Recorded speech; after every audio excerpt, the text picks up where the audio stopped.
Yeah, I mean, it's for those that sort of going to go through the rapid value cycle, read the book, you'll do the assessment, you get some feedback from it.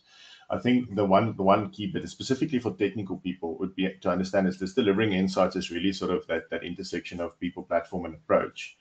And if you use those three collectively and focus on how they can generate value, that will ensure future investment. If you just want to enable platform in an isolation of people, you're never going to really get to that value engine.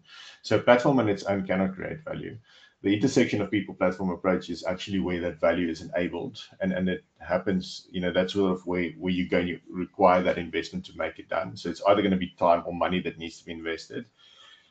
And if your investment is clearly understood and you know that you're ready to make this investment, then the only other question left to ask is the value you're expecting from this investment significantly higher or lower than the value that you're expecting to generate from it? And if the answer is no, you're going to spend this money, you're not going to realize it, maybe go and find additional use cases. And I'm saying this use cases lightly. It's more having the conversation with business to identify cases for value and see if there's more of that you can bring back to my previous example of only focusing on one problem, rather see if there's additional problems or additional opportunities to create value to justify that investment. And if the answer is no, it's no.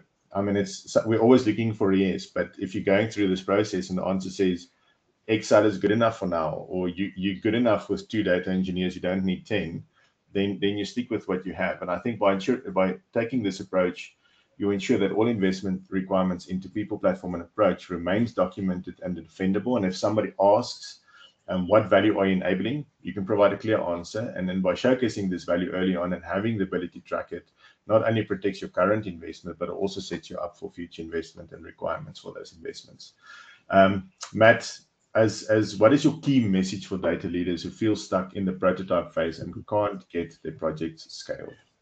Yeah, you mentioned that prototype phase earlier on, didn't you, John? And it's yeah, for me, it's like the old age, old saying, how do you eat an elephant?